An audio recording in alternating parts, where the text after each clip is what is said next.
Hey guys, thank you so much for downloading and listening to this episode of On the Beat. Have you rated or reviewed us yet? If not, why? The best way for us to grow is by sharing us with your friends and rating and reviewing us wherever you get your podcasts. Spotify has a new rating feature right on our podcast front page. It is super easy, and the more 5-star ratings and reviews we get, the better it is for us to grow. If you screenshot and DM us your review, we'll share the most flattering ones on an upcoming episode. Thank you so much for listening, and your support is marvelous and appreciated.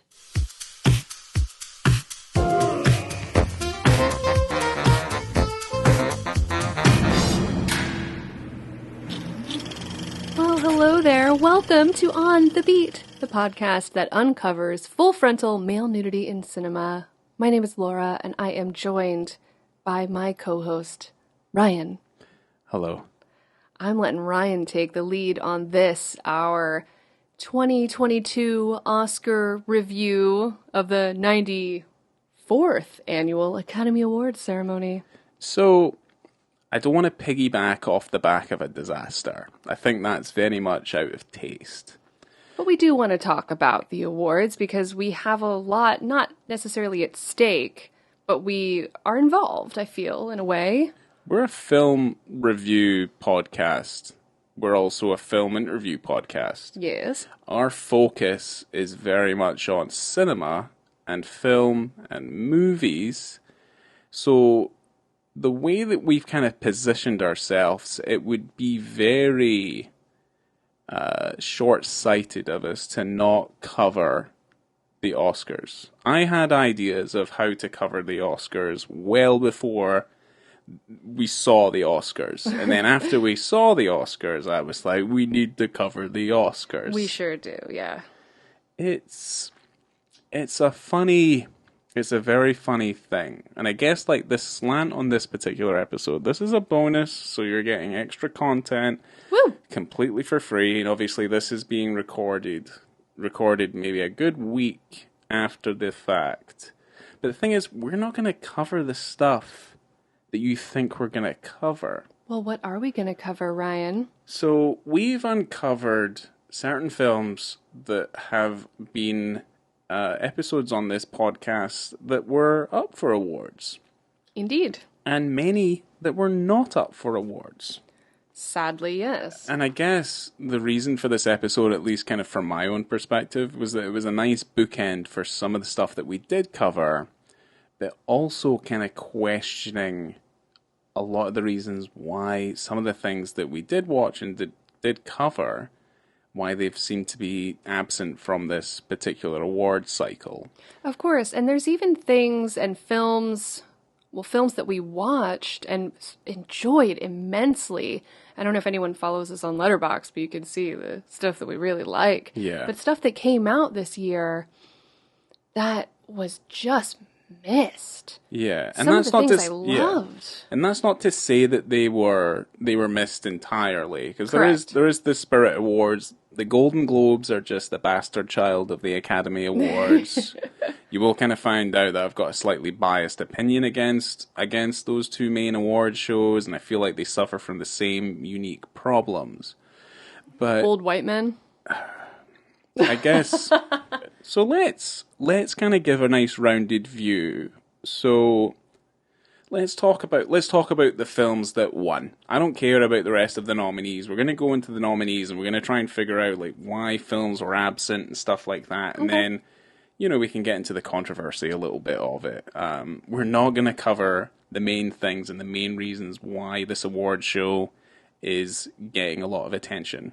You can listen to any other podcast or any other news outlet to figure out what's going on with that bullshit, because that doesn't concern us. We don't cover memes. All right? We don't cover populist nonsense, which is effectively what that is. And we will talk about it probably near the end, but we just don't really give a fuck. Coda won Best Picture, right? Now, Coda is that movie about The young girl who grows up, her family is all deaf, and she wants to sing. well, that's what Coda means. Child of deaf adults. Yes. Right? So, it's about the deaf family. Right. Yes, and for the most part, it stars people who are deaf Yes. and use sign language as their primary language. Absolutely. Coda was nominated for 3 different awards, of which it won all 3, so Best Supporting Actor and Best Adapted Screenplay. Now, Dune. We've seen Dune, the Denis Villeneuve movie. Part 1, Dune. Yes. Dune is fine. It's a 3-star movie, okay? So, I like Dune. it cleaned up all the technical awards. It cleaned up cinematography, score, editing, production design, visual effects, and sound. Was there an award for most sand? There was a meme that I saw online, which I thought was quite funny, but you know, like all the stuff for like the, like all the dust particles and things, because they're people were calling it cinnamon. That's why it won the cinematography award. Anyway, it's a cinematographer's joke. But anyway, okay. Cinematography. Yeah. Now, what we're going to get into, and we'll get into a little bit more detail about, is obviously the Best Director winner, who's our favourite, Jane Campion. I know you love her. You love a bit of the Campion. And we covered her film. Campion, the champion. You took one of my jokes away that No, was going to did be near I? it, yeah. But yes, we covered her film, Power of the Dog. But her win is more notable, not because I feel like she was the most worthy winner, but because this is the first time there's been back-to-back female directors who have won. Your previous Chloe Zhao won for Nomadland. Oh, Yes. the year before. Yes. I didn't like that movie.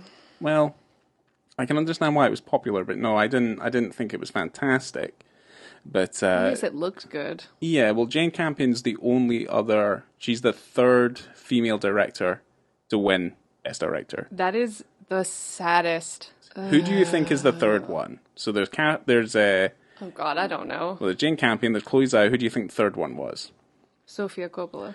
My favorite, Catherine Bigelow. Oh, Catherine Bigelow. Yeah, she I don't won. know. I was just throwing somebody out there. Well, she won for The Hurt Locker in 2010. So that was I a like big Bigelow. one. Who won? Who do you think won Best Actor? Oh, come on. It was Will Smith. All right. Yeah. Going on. Moving forward. Jessica Chastain, she won Best Actress for The Andrew Garfield movie that she was in. Eyes of Tammy Faye. Right. So Sorry. Yes. Well, that film also won I'm Best. tired. I actually really like that movie. Well, they also won Best Makeup, that film. So yeah, they did all right. Yeah, obviously. I know, because they caked it on her face. Yep. They used one of the guns from the Bugsy movie, that Alan Parker one, the potato guns. They just fired it directly onto her face. Best Supporting Actress, Ariana DeBose for West Side Story? Spielberg's West Side Story. Best Original Songs went to No Time to Die. Supposedly, there's a lot of songs in that category for films that I'm just like, did I have a song? They're Best Original Songs, but anyway, No Time to Die did win. Encanto, right? Oh, okay. Well, Encanto won best animation anyway, so it doesn't really matter. Best animated feature for Encanto. You can't go wrong with a James Bond song, though. You can. They're all like, which one? Madonna did a really bad one. Oh, Which they're was all really good. Die Another Day. Die Another Day was terrible. Oh, I'm trying to remember like one of the last great ones. Adele, Skyfall. Skyfall was the last good one. Yeah, Was so good. yeah, it's a really strong. Well, it kept in with just whap in a really strong female singer and get Like her Diamonds to Are Forever. Diamonds Are Forever. Oh yeah. Bit of Goldeneye, bit of Tina Turner. Hell yeah. Goldeneye. Diamonds Are I Forever. found his weakness. Anyway, Best Doc went to Summer of Soul. Best Original Screenplay went to Belfast. Sure. Best Costume went to Cruella. Best Live Action went to The Long Goodbye, which was that... Riz Ahmed. Yep, that's it. Best Doc Short went to The Queen of Basketball. Best Animated Short was The Windshield Wiper. Best Animated Feature, like I said before, was Encanto. Best International Feature was Drive My Car. All right. This is Ryusuke Hamaguchi's feature film, based off the Murakami story. His is an important film. It's the only other Japanese film to win Best International Feature since Departures, which I think is 2008, but don't quote me on that. Okay. And he stands alone with Drive My Car by winning the same amount of nominations as Kurosawa's Ran did. Dang. Which is a massive feat. No, that's insane. Yes.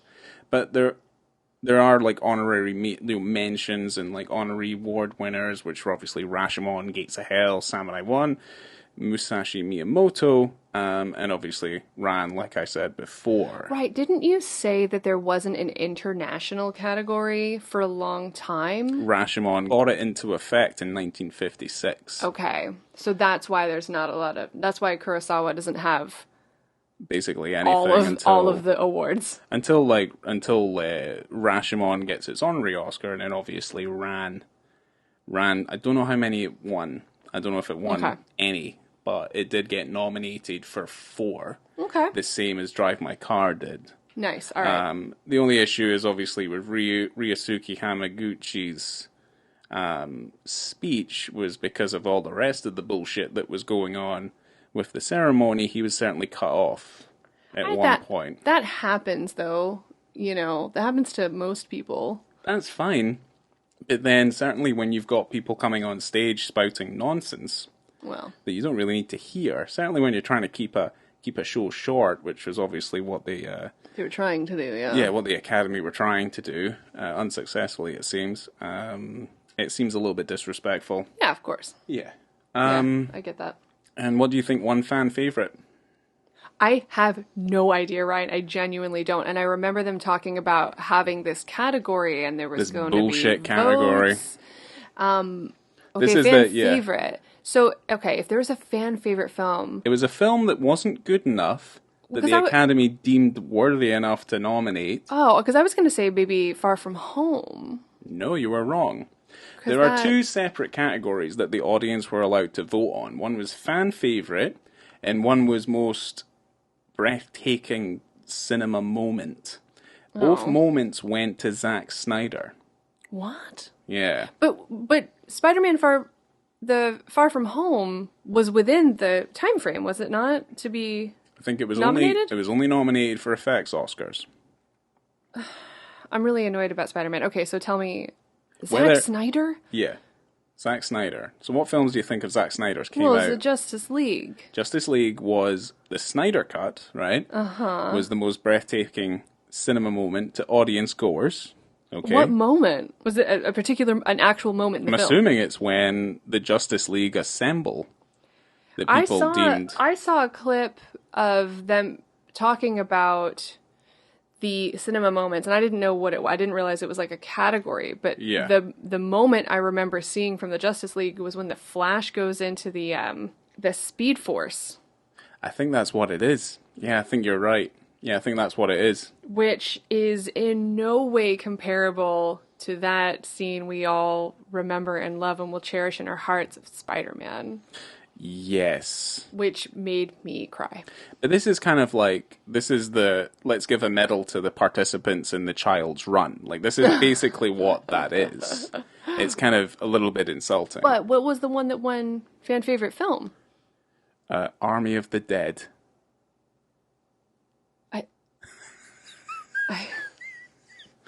Ryan, what?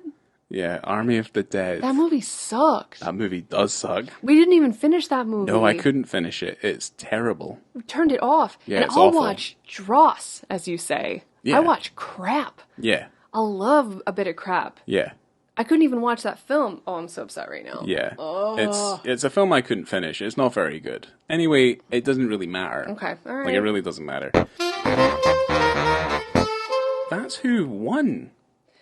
And now, obviously, we're looking at it from the standpoint, and I'd kind of made a few comments when the nominees list came out, and I was Maggie like, Gyllenhaal?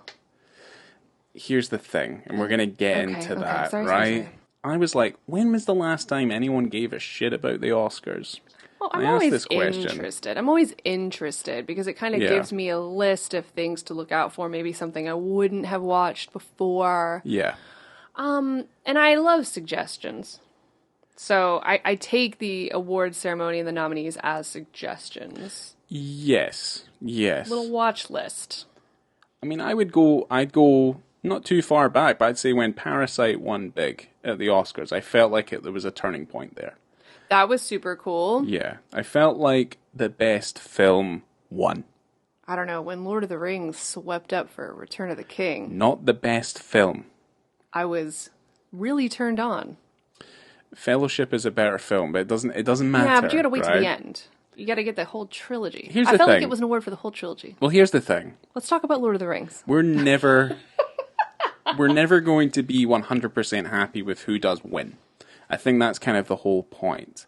I kind of feel like this is a little bit more polarizing by the way that this particular Oscar ceremony has been ponied out, so to speak.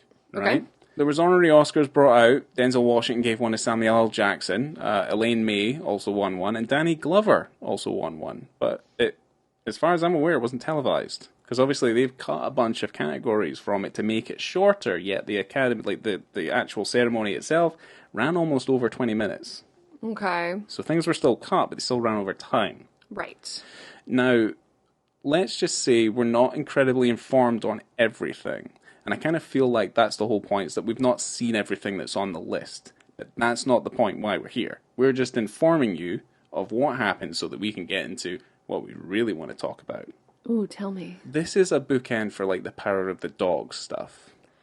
The Campion, the Champion. Yes. Because we've covered 2 of her films in the At podcast least, and yes. in the episodes that we've had out so far. Yes. Which is, we might not have done it, but because Power of the Dog, it just felt like we had to do it, you know? I'm glad we did. Yeah. Because it works for this situation right now, considering does. that she won Best Director. Yes. And not only did she win Best Director at the Academy Awards, she won Best Director at the Golden Globe. Just tell me the controversy. Well, hold on. I wanted to finish up like the ceremony itself, right? So this award show was about retrospectives and celebrating reunions and anniversaries. Okay. So they carted out the previous cast members of Juno. Remember that movie? I do That remember. Jason Reitman movie about the pregnancy. Yes. They trotted them out for Pulp Fiction. Remember that briefcase with the light bulb in it? I sure do remember that. Godfather. Although, Cool. not the first Godfather. Must have been both of the Godfathers. Because De Niro Just was some on the stage people as well. from- Yeah, because I don't remember De Niro being in the first one. He's in No. the second one when he plays young Brando. Yeah. And also the cast of White Men Can't Jump. It's a 5-star film. That's not a problem. Yeah. Which I felt was odd. I didn't Is it know just why because they weren't were able to. there and available? I've no idea. Because there's a lot of celebrities in that room that I'm sure were in films together. Yeah. You could have put anyone up there. So here's the Is it thing. an anniversary of White Man Can't Jump? I don't really have a problem with. I'm assuming. I so. do like that movie. I think the movie's fine. I think it's. I don't know if it won any awards in its time. I don't think that's really that important for what we're doing. I'm just kind of saying this is what happened, right? Yeah. This is what It happened. was a little weird. But they had 3 hosts of the show. Didn't seem particularly present during the course of the I show pretty much, itself. I gotta tell you right now, I turned it off when Amy Schumer fell from the ceiling dressed as Spider-Man. Do you want to talk about the in memoriam stuff? Yes. So this is, I guess, where some of the controversy comes in. But we had 3 main stars come up to introduce in memory of people who've obviously passed within this last year. So Sidney Poitier, Betty White, and Ivan Reitman, I think, took a lot more center stage. So Yeah. for Sidney Poitier, it was Tyler Perry. For Betty White, it was Jamie Lee Curtis. Sorry, she brought out a little dog. I think you saw that, didn't you? It was a wee dog. She brought a wee dog No, I out. didn't see that. Well, Betty White was an animal rights activist as well. Right. So she looked after animals. And obviously Bill Murray came out and made this very deadpan speech about Ivan Reitman. Okay. Which was nice. And then, obviously, to kind of put out there, was also Michael K. Williams, Ned Beatty, Sally Kellerman, Dean Stockwell, Jean-Marc Vallée, Peter Bogdanovich, Richard Donner, and Hala Hutchins, who was also the cinematographer and shot. Yep. There was a little bit more of controversy, is that where was Bob Saget in the memoriam? Was he in a lot of movies? I don't know. Either way, he must have been in some. Yeah. Why was he not mentioned? That was weird. Also, Anne Rice died this year. Mm-hmm. And she didn't get a single squad. Yeah, Not a didn't single you tell thing. me something about her son? Her son Chris Rice took to Twitter and basically did a memoriam of himself. Oh, on Twitter? Yeah. That'll do the trick. I mean, that's where all of the information is, as far as I'm concerned. Yikes. You know, but yes, like I said, it's an awards show where there's just a gaggle of people introducing stuff, and bad shit tends to go awry. But effectively, what we kind of got, if I'm going to review it in its totality, was it's just ultra entitled pageantry. Always has been. Yeah. It was always this thing where it's like you get a glimpse into like the glamour and like the majesty of Hollywood and the creation of movies, and it's this kind of magic process of like, how do they do this? And now you're kind of like, it's just a billionaire's toy box. It's always been like that, though. Yeah. No, I don't know who likes the Academy Awards. I don't know. Well, I think only the people who are being nominated are the ones who enjoy the Academy Awards. It's cool. Everyone likes an award. I like a trophy. Would you like to own a plot of land of Glencoe in your little celebrity bag that they give you when you sit down? Yes. No. No. I like free stuff. Oh, what? So what? You'd like Bradley Pooper getting a lordship when he sits down to have his like scallops on toast, yeah? No, not Bradley Pooper. Right, exactly. Here we go. We're gonna go into like the Best Picture nominees, and then we're gonna go and look at the stuff that didn't get in there. Oh boy. And some of them are ones that we just didn't. We covered on the podcast, and we're kind of bemused as to why they didn't get any further than they did. But yeah, here's the actual Best Picture nominees: Belfast, Coda, Don't Look Up, Drive My Car, Dune, King Richard, Licorice Pizza, Nightmare Alley, Power of the Dog, West Side Story. Okay. Some of those are trash films. Well, at least 2 or 3 of them... Oh, I didn't mean to say some. I know one of them is in particular. Well, 2 or 3 of them received nothing. Don't Look Up, Nightmare Alley, and Licorice Pizza received 0 of the televised awards shown, of the ones that I listed, obviously. I don't think this is going to be a hot take, but Don't Look Up was one of the worst films I saw. It's awful. I'm surprised that even has a fan base at all. Is it Adam McKay? Yes. I don't know what's going on with him right now, but I'm not interested in his like political takes. I think I'm tired of that. No. And I'm really also tired of this trope or this thing that's happening these days where everyone's got chiclet teeth. Mm-hmm. These weird prosthetic teeth. Mark Rylance had these horrible teeth, and I couldn't look away. And to be fair, there were some parts of that movie that I did find amusing. Jonah Hill, I can watch all the time. Yeah. He's incredible. Yeah. Meryl Streep, beautiful. But anyway, the movie sucked. Yeah, the movie's terrible. And I'd also say Licorice Pizza is certainly not worth a watch either. As much as I feel like it's getting the masturbatory hand from the younger generation who kind of look past the potential pedophilic aspects of that movie. Yeah, it's definitely got a nasty creep factor to it. Yes. And I still didn't hate that movie, though. Yes. And I'm not too sure why Nightmare Alley's in there. Obviously, we haven't seen it, but... I love Guillermo. Guillermo came big with Shape of Water, when obviously that was at the Oscars. So if we look at like the films that are up there, I mean, Drive My Car is also in there. So they're still trying to keep alive this idea that they'll celebrate international movies when a good one comes along.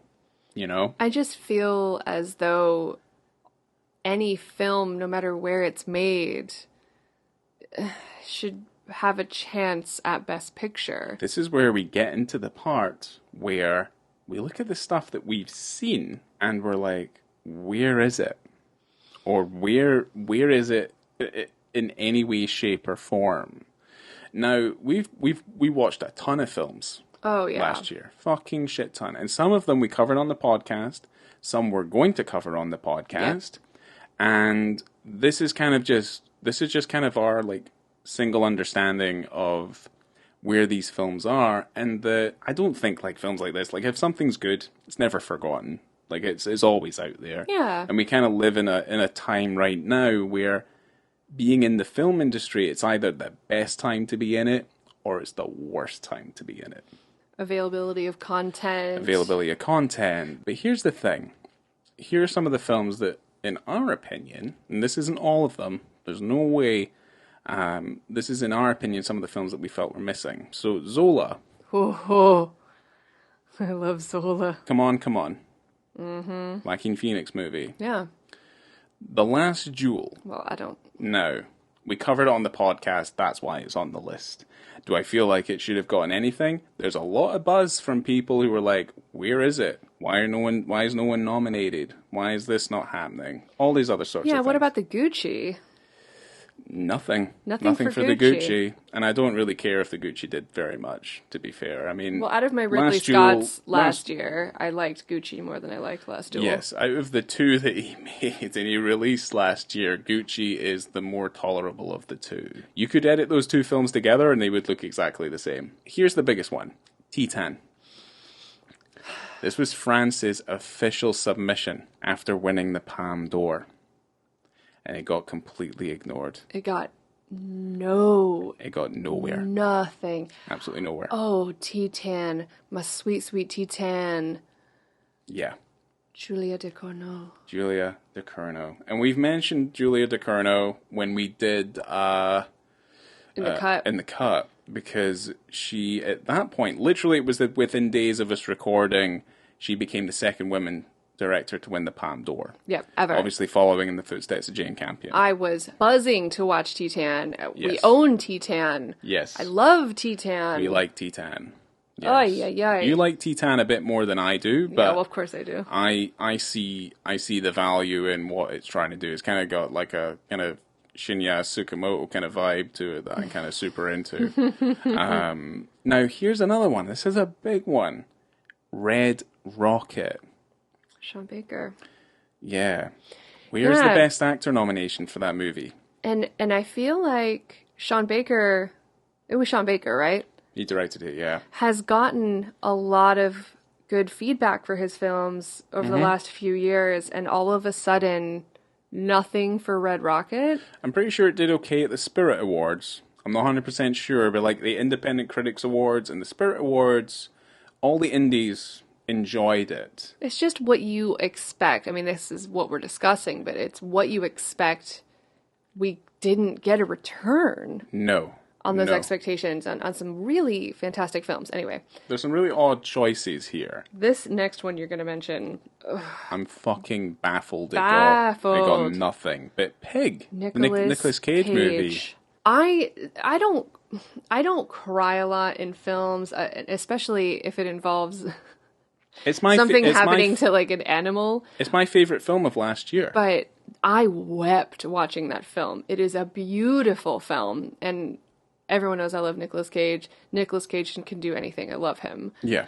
But my God, that was quite something. It was a beautiful film. I don't know what they were thinking not talking about Pig. No. But here's the thing, and I'm going to couple the two other films together. But like I'll run through the last few. So there's the Car Counter, which we're going to cover on the podcast eventually. Yep. Annette is another one. Yeah. Doesn't get anything. Green Knight. Oh my God, the Green Knight. Green Knight's nowhere. Lamb. Wow. Didn't get anything. Benedetta. Massive. This is another one that's an addition to me. I quite like The Tender Bar, the new George Clooney movie with Ben Affleck. I thought it was pretty good. I didn't see anything. I'm not surprised, but at the same time, I'm kind of like, if you look at like the Best Picture noms, you're kind of just like, why not this one? Why those and not Tender Bar? Yeah. Why don't look up? Why not one of these? Now, the last two, and this is where obviously I get into like a more controversial issue, but certainly there is an absolute host of fantastic female directors out there right now. Yes. Now, would we say that Power of the Dog is the best film of its type, directed by a female, that came out last year? No, not in my opinion. Not in my opinion either. So I would also say Rebecca Hall's directorial debut, Passing, is better. Yes. It's a better film. And I would say that even better than that is Maggie Gyllenhaal's The Lost Daughter.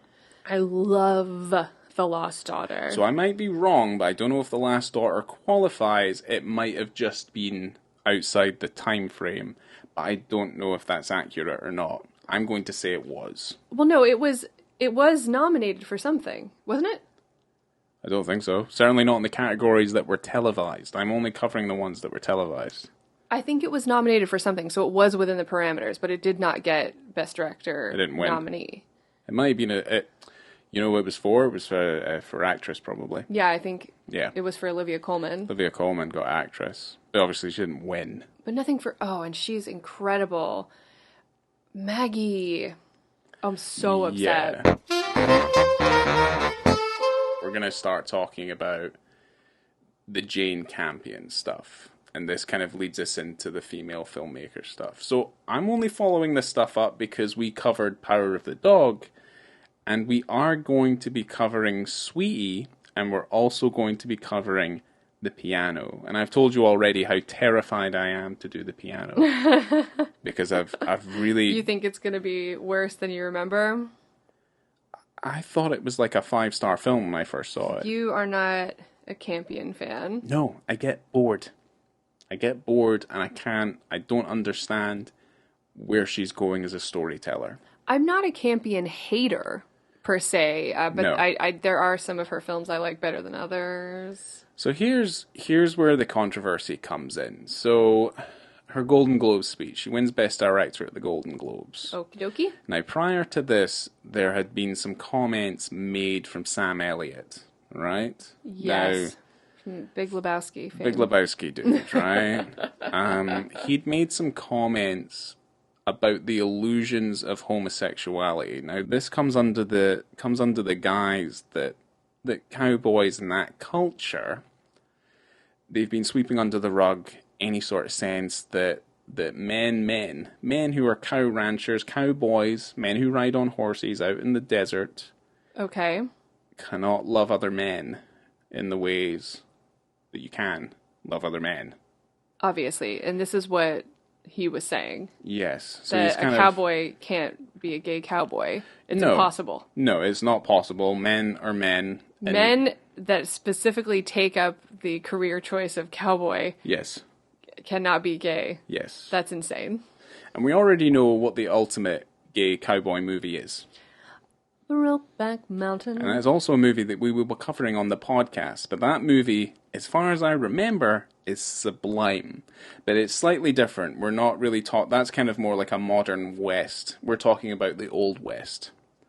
So certainly as opposed to say like, Power of the Dog is not Old West. It's not Old West? No, I think, Sam they Elliott's, have cars. Well, Sam Elliott was kind of saying that... I believe they might not have electricity, but they have vehicles. This is 20th century. Well, it's in Power of the Dog, it's in the middle of the Industrial Revolution. Yeah. Yeah, it's so... the 20th century. It's the same as Brokeback. They're modernizing the outskirts of these arid lands, so Correct. to speak. So... his comments have not been met very well. Campion repelled that with he's not a cowboy, he's just an actor. Whether cowboys Could be gay or not. could be gay. Or that a storyteller could portray someone who was a cowboy as potentially being gay. Okay. Or a man who's an actor also is not allowed to be a cowboy. Or he is just an actor and not a cowboy. Okay. Fair. So in her Golden Globe speech, she kind of gave a backhanded compliment to Serena and Venus Williams. Now, the reason Serena and Venus Williams are there is because of the film King Richard, which is what Will Smith won the Best Actor Oscar for. Now, that film is about their father. Yes. And how they came to be. Okay. Let's say Venus and Serena Williams are known all across the planet as probably two of the most celebrated tennis stars of all time. For sure. Probably the greatest of all time. The goats. Yeah, The goats. Yeah. So in her speech, she addresses them directly and she goes, Venus and Serena, what an honor to be in the room with you. I've taken up tennis. I truly have. And will. If you want to come over and give me lessons, I would truly love it. And everyone's laughing at this point, obviously. That's weird. I actually had to stop playing because I've got tennis elbow, she goes, right? Okay. So... TMI. The issue was that she then goes on to take a dig at her fellow male nominees, right? No problem. Okay. Now, this is also a thing, because at the Academy, she was the only female director nominated, amongst others, Steven Spielberg, right? And obviously, Spielberg probably doesn't need another Oscar at this point. Yeah, we know he's good. He's got a ton. But basically kind of goes on and she adds, Venus and Serena, you're such marvels. However, you don't play against the guys like I have to. Okay. Yeah, so after realizing her gaffe, so it kind of almost completely negates her argument towards what anybody else would have said. Like, you can't take someone's homophobia to then expose your own sense of white privilege on the international stage. Interesting. Yes. I just kind of thought about it as her just being really horrible at public speaking and not knowing what to say. She's always been really awful at it. And her just going up and being like, well, sorry, Serena and Venus, you know, like, I know you're great, but I'm greater because I go up against men, which for whatever reason makes her think she's better than other people. Yeah, that's 100% what it is. That's strange. Or at least that's how it comes across. Just because you compete against men makes you better? I'm not going to say that she's not competing, because she's working in a male-dominated industry. And it has been male-dominated since its inception in the 1890s. No, and I'm never going to bring down a woman for succeeding. I think it's incredible. And I'm glad that women are breaking through as they should. I don't think it should even have to be this way. No. I don't understand. We have so many brilliant female directors and screenwriters, cinematographers. So I think we are surrounded by great female directors. Now, I don't know if Jane Campion was the best horse. Who would you have rather seen up there? Rebecca Hall, Maggie Gyllenhaal, Maggie. Julia DeCurno. Oh, Julia. Sweet Julia. Yeah, it's a bitter pill. Yeah, that why couldn't they have been nominated? You know, it doesn't make sense. And that's our opinion. That's fair. That's fair. I guess this is what all this is about. This is what it's all about, is that at the end of the day, like, I want to champion good films. I'm glad a woman won. There is such a huge hypocrisy present. The same reason we are now seeing issues with films and with TV shows that feel the need that, like, in order to meet certain checklists for popular opinion, they're now they're pigeonholing full frontal male nudity into them as well. Don't even get me started. All those fake wieners. And that is the thing. Like, this is why I felt like this was strong enough to do an episode on its own, and also we're kind of looking at the overall picture that we got with Power of the Dog, which was one of the more celebrated nominees. Probably not one of the best, but certainly one of the most celebrated nominees at this year's Academy Awards, because the Academy is rife with controversy. Oh, yeah. Yeah, they don't condone violence, right? No. I don't see us ever covering the Academy Awards again, unless something huge happens. Like, something changes. I mean, that's fair. I mean, I'm sure that we'll mention it if some of our movies get in, you know? I think it's always fun.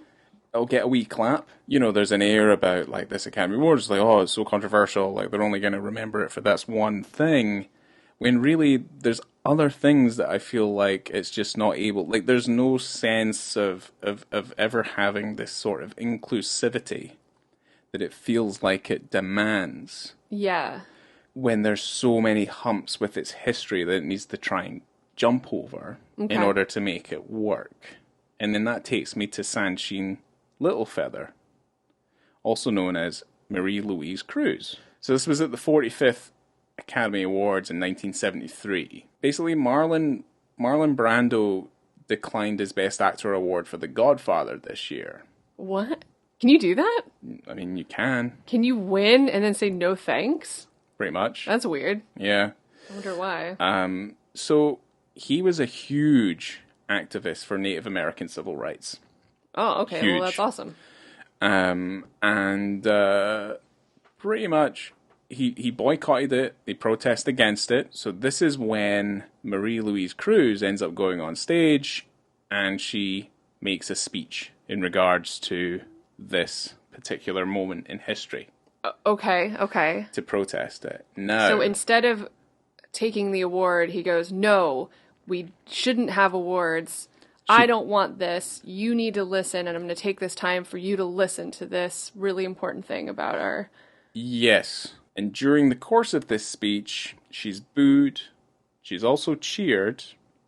But eventually she leaves, and I guess like the crux of it, and I'm not gonna recite the whole thing. You guys can look it up online. But basically about the treatment of Native Americans in cinema. Okay. Their representation, in particular in cowboy movies, is they're the villain, they're the enemy. They have a very particular look, and they're not usually played by Native Americans. Mm-hmm. Yeah. Now, John Wayne had a problem with this. Oh. Yeah. Oh, did he now? He wanted to get on the stage, and he wanted to get her off the stage and stop her from talking. Jesus. So there was 6 security guards there to prevent him from doing that. But luckily, she was able to make her speech and then leave. I think that it's absolutely mental that you've got frickin' John Wayne back there like, "Oh, I'm gonna get her." Like, this stuff it seems to be deep rooted into not only the telling of the genre, but certainly people's opinions in regards to that particular period in history. Hence why Sam Elliott's saying certain things.